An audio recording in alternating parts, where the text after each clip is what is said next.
বন্ধুরা আমাকে অনেকেই প্রশ্ন করেছেন যে গুরুজি শ্রাবণ মাসেই শিবলিঙ্গে দেওয়া বিল্বপত্র খেলে কি হয়। বন্ধুরা এই প্রশ্নের উত্তর জানানোর আগে আপনাদেরকে বলে রাখি, আপনারা আজকের এই ভিডিওটি সম্পূর্ণ মনোযোগ সহকারে শেষ পর্যন্ত দেখুন, কারণ কোটি টাকা খরচা করলেও এই তথ্য আপনাকে কেউ দেবে না। কারণ এই ভিডিওটিতে বন্ধুরা আপনি এমন কিছু বিষয় জানতে পারবেন যেটা আপনার জানা অত্যন্ত আবশ্যক। বন্ধুরা আমাদের শাস্ত্রে বলা হয়েছে যে বিল্বপত্র আপনারা 6 মাস পর্যন্ত ব্যবহার করতে পারেন পুজো আরাধনার ক্ষেত্রে। আর আপনি যখন একটি বিল্বপত্র শিবলিঙ্গে অর্পণ করছেন, সেই বিল্বপত্র কিন্তু 6 মাস পর্যন্ত নষ্ট হয় না বা বাসি হয় না, আপনারা যা বলবেন। বন্ধুরা এই বিল্বপত্র দেবাদিদেব মহাদেবকে অর্পণ করার পেছনেও একটি পৌরাণিক কাহিনী রয়েছে। বন্ধুরা যখন সমুদ্র মন্থন হয়েছিল, তখন সেই সমুদ্র মন্থনের সময়ে কিন্তু সেখানে একাধিক জিনিস উঠেছিল এবং সেখান থেকে বিষও কিন্তু উঠেছিল এবং সেই বিষ চারিদিকে ছড়িয়ে পড়েছিল। আর তখন সম্পূর্ণ বিশ্বকে রক্ষা করার জন্য স্বয়ং দেবাদিদেব মহাদেব সেই বিষ বা গরলকে হরণ করে নিজের কণ্ঠে ধারণ করেছিলেন। আর সেই দিন থেকেই দেবাদিদেব মহাদেবকে নীলকণ্ঠও বলা হয়। আর বন্ধুরা সেই বিষের প্রভাবের কারণে দেবাদিদেব মহাদেবের শরীরের তাপ অত্যন্ত হারে বাড়তে শুরু করেছিল, আর এর ফলে আশপাশের বাতাবরণ জ্বলতে শুরু করেছিল। আর যখন তার জন্য একজন বেদের যখন পরামর্শ নেওয়া হয়, তখন সেই বেদ বলেছিল তাহাকে বিল্বপত্র সেবন করতে। তারপর মহাদেবকে বিল্বপত্র খাওয়ানো হয় এবং তারপরে মহাদেবকে জল দিয়ে স্নান করানো হয়। এর ফলে দেবাদিদেব মহাদেবের শরীর থেকে যে উত্তাপ বেরোচ্ছিল সেগুলি কিন্তু শান্ত হতে শুরু করে। আর সেই দিন থেকেই শুরু হলো দেবাদিদেব মহাদেবকে বিল্বপত্র অর্পণ করা। আর বন্ধুরা একটা কথা কিন্তু মনে রাখবেন যে আপনারা যখন মহাদেবকে বিল্বপত্র অর্পণ করবেন, তখন কিন্তু বিল্বপত্রের সাথে সাথে জলও আপনারা অর্পণ করবেন। এতেই দেবাদিদেব মহাদেব শীতলতা অনুভব করে, আর সাথেই দেবাদিদেব মহাদেব অবশ্যই সেই ব্যক্তিকে আশীর্বাদ করে থাকে। একটা কথা কিন্তু মনে রাখবেন বন্ধুরা, যে যে বিল্বপত্রে 3টি পত্র থাকে, সেই বিল্বপত্রই কিন্তু আপনি দেবাদিদেব মহাদেবকে উৎসর্গ করবেন। আর ফাটা বা ছেঁড়া বেলপাতা আপনি মহাদেবকে ভুল করেও কিন্তু অর্পণ করবেন না। বন্ধুরা এর পেছনেও কিন্তু একটা পৌরাণিক কাহিনী রয়েছে।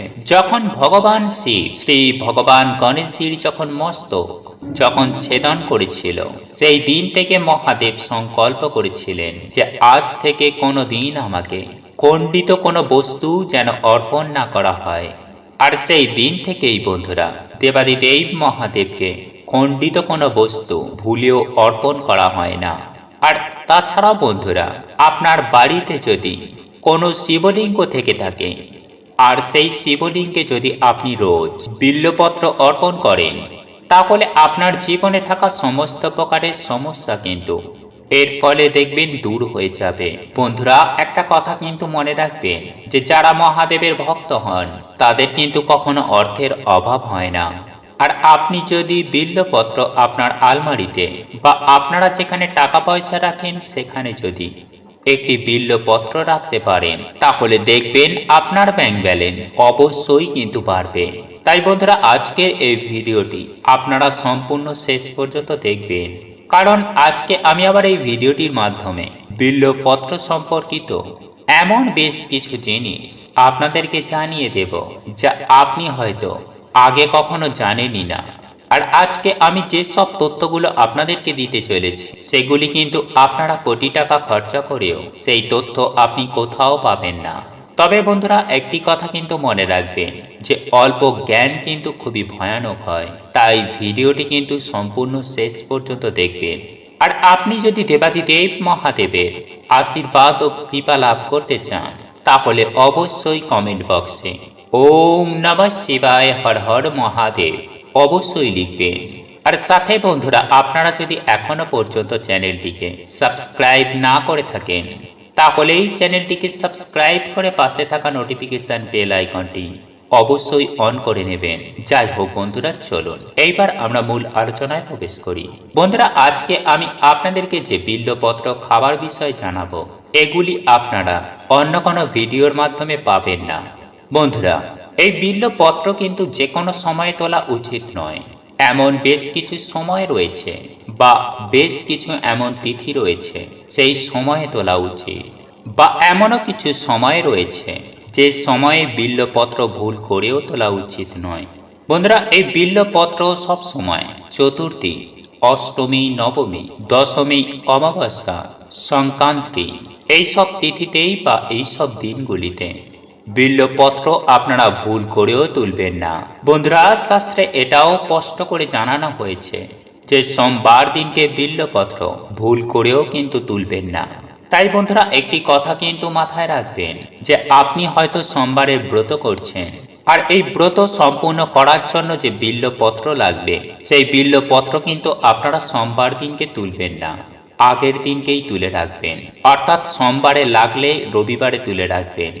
কারণ বন্ধুরা, আমাদের শাস্ত্রে বলা হয়েছে যে বিল্বপত্রতে স্বয়ং দেবাদিদেব মহাদেব নিবাস করেন, আর এর মূলেই ভগবান ব্রহ্মা নিবাস করেন, আর এর মধ্যভাগে নিবাস করেন ভগবান শ্রী হরি বিষ্ণু। তাই বন্ধুরা, আপনারা কিন্তু এটা মাথায় রাখবেন যে কখনোই কিন্তু আপনারা সোমবার দিনকে ভুল করেও বিল্বপত্র তুলবেন না বা ছিঁড়বেন না। তাতে সেটা যে কোনো সোমবার হোক, সেটা শ্রাবণ মাসের সোমবারই হোক না কেন। এছাড়াও বন্ধুরা, আপনারা কিন্তু দুপুরের পরে আর বিল্বপত্র তুলবেন না। কারণ বন্ধুরা, আমাদের শিব পুরাণে উল্লেখ করা হয়েছে যে দুপুর 12টার পরে বিল্বপত্র তুললে কিন্তু এতে ঘোর পাপ লাগে। যাই হোক বন্ধুরা, এইবার আমরা জেনে নেব যে এই বিল্বপত্র কিভাবে উৎপত্তি হয়েছিল। বন্ধুরা, একবার মাতা পার্বতীর কিছু ঘাম মধ্যাঞ্চল পর্বতে গিয়ে পড়েছিল, আর সেখান থেকে একটি গাছ অর্থাৎ একটি বৃক্ষ কিন্তু সেখান থেকে জন্ম নেয়। আর সেই গাছটিকে অর্থাৎ বৃক্ষটিকে বেলপত্র নামে আমরা জানি। আর তারপরে সেই বেলপত্র পূজনীয় বস্তু হয়ে ওঠে। দেখুন বন্ধুরা, আপনি যখন এই বেলপত্র যখন শিবলিঙ্গে অর্পণ করবেন বা উৎসর্গ করবেন, তখন কিন্তু এই বিল্বপত্র সাধারণ বিল্বপত্র হয়ে রয়ে যায় না। তখন কিন্তু সাধারণ বিল্বপত্র কিন্তু দেবাদিদেব মহাদেবের প্রসাদ হয়ে যায়, যা কঠিন থেকে কঠিন অসুখও কিন্তু তা সারিয়ে তুলতে পারে। এবং জীবনে থাকা একাধিক প্রকার সমস্যা, আপনাকে হয়তো কেউ বান মেরেছে বা টুকিটাকি করেছে, কিংবা কেউ অভিশাপ আপনাকে দিয়েছে, কিংবা যদি আপনার সময় খারাপ যাচ্ছে, এই সব সমস্যাগুলি থেকেও কিন্তু এই বিল্বপত্রের সাহায্যে রেহাই পেতে পারেন। আর এই বিল্বপত্র তখন আপনার জন্য অমৃত সমান হয়ে ওঠে। বন্ধুরা, আপনারা যে বিল্বপত্র শিবলিঙ্গে অর্পণ করছেন, সেই বিল্বপত্র যদি আপনারা খেতে পারেন বা আপনারা যদি খান, তাহলে আপনার শরীরে যে গুপ্ত রোগ রয়েছে, যে রোগগুলোর সম্পর্কে হয়তো আপনি জানেনই না, সেই রোগগুলো কিন্তু এর ফলে সুনিশ্চিতভাবে নিরাময় হতে পারে। সাথে কিন্তু সর্দি, কাশি, পিত্তদোষ এই রকম একাধিক প্রকার রোগ থেকেও কিন্তু আপনারা রেহাই পেতে পারেন। সেই সঙ্গে বন্ধুরা, আপনার হয়তো খারাপ সময় যাচ্ছে, কিংবা আপনি হয়তো কাউকে অভিশাপ দিয়েছেন, অজান্তেই আপনি কোনো পাপ করে ফেলেছেন, কিংবা হয়তো আপনি গো হত্যার সঙ্গে জড়িত রয়েছেন, সেই সকল পাপ থেকেও কিন্তু আপনারা সুনিশ্চিতভাবে মুক্তি লাভ করতে পারেন। তবে হ্যাঁ, এটা আমি বলছি না যে আপনি গো হত্যা করবেন আর বেলপাতা খেয়ে নেবেন আর আপনি সব পাপ থেকে মুক্তি পেয়ে যাবেন, সেটা বলছি না। আমি বলতে চাইছি যে আপনার অজান্তে আমরা যে বিভিন্ন পাপগুলো করে ফেলি, যেগুলো আমরা বুঝতে পারি না, অজান্তে হয়ে যায়, সেই সকল পাপ থেকে কিন্তু আপনারা সুনিশ্চিতভাবে রেহাই পেতে পারেন এই বিল্বপত্র খেলে। বিশেষ করে আপনি যে বিল্বপত্র দেবাদিদেব মহাদেবকে অর্পণ করবেন, সেই বিল্বপত্রটি যদি খান। তবে হ্যাঁ বন্ধুরা, আপনি একবার গেলেন আর শিবলিঙ্গ থেকে বেলপাতা তুলে খেয়ে নিলেন তা নয়, মোটামুটি আপনাকে 3 দিন খেতে হবে। সেই সঙ্গে সঙ্গে বন্ধুরা, এই বিল্বপত্র খেলে তামসিক গুণকেও কিন্তু শেষ করে দেয়। বন্ধুরা, অনেকেই প্রশ্ন করে যে আমরা তো আগে মাছ মাংস খেয়েছি, আমরা পাপ করেছি, তাহলে সেক্ষেত্রে আমি কি করব? বন্ধুরা, এক্ষেত্রে আমি আপনাদেরকে একটি কথা বলে রাখি যে আপনি যে শিবলিঙ্গে বিল্বপত্র অর্পণ করছেন, সেই বিল্লপত্র আপনি যদি খেতে পারেন, ধরুন আপনি হয়তো আগে মাছ মাংস খেতেন আর এখন খান না, তো আগে যে আপনি খেতেন তার জন্য আপনার হয়তো অনুশোচনা হয়, তাহলে সেক্ষেত্রে আপনি যদি এই বিল্লপত্র একবার খেতে পারেন, তাহলে সেই পাপের থেকেও কিন্তু আপনারা রেহাই পেতে পারেন। আর এটা কিন্তু বন্ধুরা শিব পুরাণে স্পষ্ট করে বলা হয়েছে যে আপনারা এই বিল্লপত্র সকালবেলা খেতে পারেন বা দুপুরবেলাও খেতে পারেন, এমনকি সন্ধ্যাবেলাতেও খেতে পারেন। বন্ধুরা, যদি কোনো ব্যক্তি প্রতিদিন যদি বিল্লপত্র খেতে পারে, তাহলে তার শরীরে বা তার মনে যেসব তামসিক গুণ রয়েছে বা উৎপন্ন হচ্ছে, সেই গুণগুলো কিন্তু নষ্ট করে দেয়। আর বন্ধুরা, শাস্ত্রেতে এটাও স্পষ্ট করে বলা হয়েছে যে বিল্লপত্র খেলে আমাদের ভাগ্য কিন্তু অত্যন্ত শক্তিশালী হয়ে ওঠে। তাতে আপনার যেমনই ভাগ্য হয়ে থাকুক না কেন, দেখবেন আপনার যে সব দুর্ভাগ্য, সেই সব দুর্ভাগ্য কিন্তু সৌভাগ্যে পরিবর্তিত হয়ে যাবে। এছাড়াও বন্ধুরা, আমাদের আয়ুর্বেদ শাস্ত্রে বলা হয়েছে যে বিল্লপত্র গ্রহণ করলে আমাদের রক্ত পরিষ্কার হয়। তাছাড়াও বন্ধুরা, আপনাদের যদি রক্ত সম্পর্কিত কোনো ধরনের যদি রোগ থেকে থাকে, তাহলে আপনি রোজ 5টি করে বিল্লপত্র খাবেন।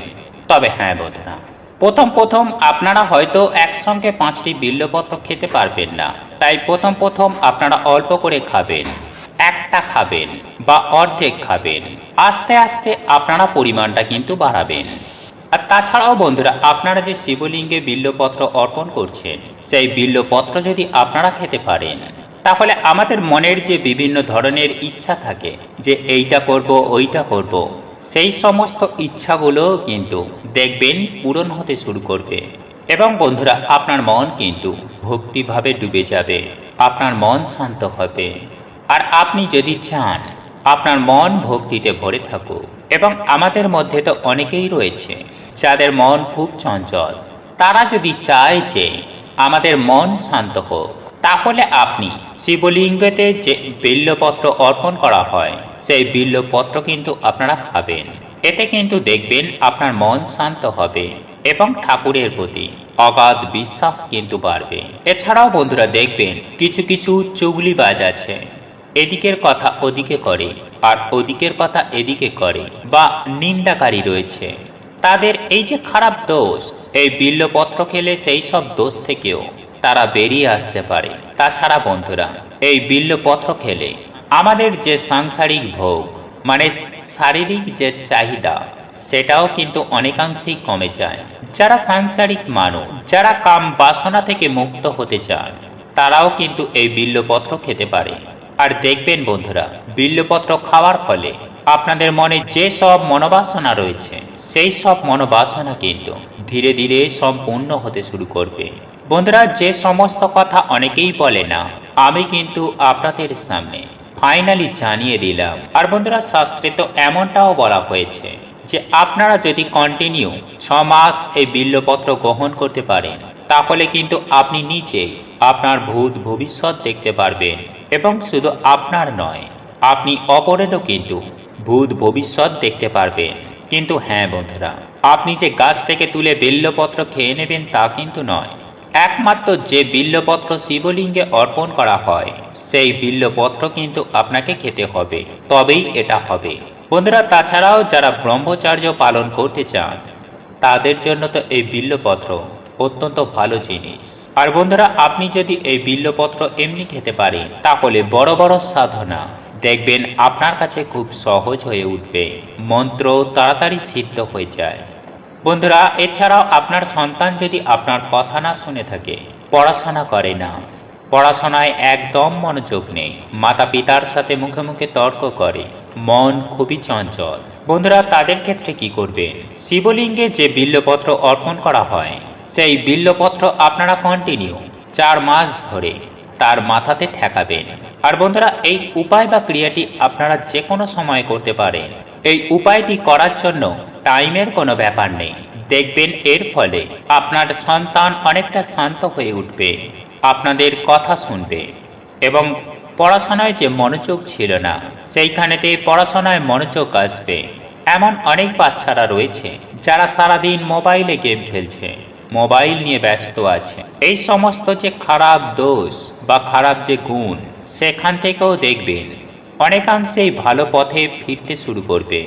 তবে বন্ধুরা একটি কথা মনে রাখবেন যে আপনি যখন বিল্বপত্র শিবলিঙ্গ থেকে যখন আপনি তুলবেন, সেটা যে কোনো কারণেই হোক না কেন, আপনি কিন্তু সেই বিল্বপত্রটি শিবলিঙ্গ থেকে তোলার আগে স্বয়ং দেবাদিদেব মহাদেবের কাছে প্রণাম জানাবেন, মহাদেবের কাছ থেকে আশীর্বাদ নেবেন, তারপরেই কিন্তু বিল্বপত্র সেখান থেকে তুলবেন। এবং যে বিল্বপত্রটি আপনি তুলছেন, আপনি যে বাসনার জন্য বা আপনার যে ইচ্ছা রয়েছে, সেই ইচ্ছার কথাও কিন্তু দেবাদিদেব মহাদেবকে অবশ্যই জানাবেন। এছাড়াও বন্ধুরা আমাদের মধ্যে অনেকেই আছেন যাদের নবগ্রহের সমস্যা আছে, যেরকম বন্ধুরা ধরুন শনি, রাহু, কেতু, এইরকম বেশ কিছু গ্রহ নিজস্ব বা অশুভ পরিণাম তাদেরকে ভোগ করতে হচ্ছে। এই রকম যে সমস্ত নিজ গ্রহ, যাদেরকে অ্যাস্ট্রোলজিতে নিজ গ্রহ বলা হচ্ছে, তো তাদের থেকেও আপনি রেহাই পাবার জন্য আপনাকে যেটি করতে হবে, 5টি বিল্বপত্র দেবাদিদেব মহাদেবের মাথায় অর্পণ করবেন এবং মহাদেবের পুজো আরাধনা করার পরে আপনি সেই বিল্বপত্রগুলি তুলে নিয়ে খান। দেখবেন আপনার নবগ্রহ অত্যন্ত স্ট্রং হয়ে উঠবে, আপনারা রাতারাতি এর সুফল পাবেন। বন্ধুরা অনেক সময় আমাদের বাড়ির যে কুলদেবতা রয়েছে, তারা অনেক সময় আমাদের ওপরে কুপিত হয়, সেটা হয়তো আমাদের কোনো ভুলের কারণে, আমরা হয়তো কোনো ভুল করে ফেলেছি সেই জন্য। আর সেক্ষেত্রে যদি আপনি এই বিল্বপত্র আপনি যদি খেতে পারেন, তাহলে কিন্তু দেখবেন আপনার কুলদেবতা অবশ্যই কিন্তু ভালো ফল দিতে শুরু করবে এবং তিনি যে রুষ্ট ছিলেন সেখান থেকেও কিন্তু তিনি শান্ত হবেন। সাথে বন্ধুরা দৈহিক কষ্ট অর্থাৎ শারীরিক যে কষ্ট হয়, ধরুন অনেকের হাঁপানির সমস্যা আছে বা হাঁটুতে ব্যথা, কোমরে ব্যথার সমস্যা আছে, সেখান থেকেও কিন্তু আপনারা মুক্তি লাভ করতে পারেন। তবে বন্ধুরা একটি কথা মনে রাখবেন যে ভিডিওটিতে যতগুলি বিল্বপত্র খাওয়ার কথা বলা হয়েছে, ততগুলি যে আপনাকে খেতে হবে তা নয়। অর্থাৎ আপনি যতগুলো খেতে পারবেন, আপনি যদি একটি খেতে পারেন তাহলে একটি, জোর জবরদস্তি করে একটার বদলে 5টি খেলেন তা কখনো করবেন না। তবে হ্যাঁ, আপনি ধীরে ধীরে সংখ্যায় বাড়াতে পারেন, তবে প্রথমেই হুট করে আপনি হয়তো খেতে পারছেন না কিন্তু আপনি জোর করে খেয়ে নিচ্ছেন, এটা একদমই করবেন না। বন্ধুরা সর্বোপরি এই দেবাদিদেব মহাদেবকে অর্পিত বিল্বপত্র খেলে পুণ্য এতটা পরিমাণে বেড়ে যায়, এর ফলে আপনি যে মুখ দিয়ে শব্দ বলবেন, সেই কথা বা সেই শব্দ কিন্তু সত্য হয়ে যাবে, অর্থাৎ আপনারা যা বলবেন তাই পাবেন। তো বন্ধুরা দেখলেন শিবলিঙ্গে যে বিল্বপত্র অর্পণ করা হয়, সেই বিল্বপত্র খেলে আমরা কতটা লাভবান হতে পারি। এছাড়াও বন্ধুরা আমাদের আয়ুর্বেদে বলা হয়েছে, আমাদের পেটে যদি কোনো রকমের সমস্যা হয়ে থাকে, তাহলে এই বিল্বপত্র খেলেও কিন্তু আমরা সেখান থেকে রেহাই পেতে পারি এবং সাথে আমাদের হজমের ক্ষমতা বৃদ্ধি করে। তো বন্ধুরা এই তথ্যগুলি আপনাদের যদি ভালো লেগে থাকে, তাহলে অবশ্যই ভিডিওটিতে একটি লাইক করবেন এবং আপনজনের উদ্দেশ্যে শেয়ার অবশ্যই করবেন। মনে রাখবেন ভালো জিনিস শেয়ার করাটাও একটা ভালো কাজ। ঈশ্বর বা ভগবান আপনারাও ভালো করবেন।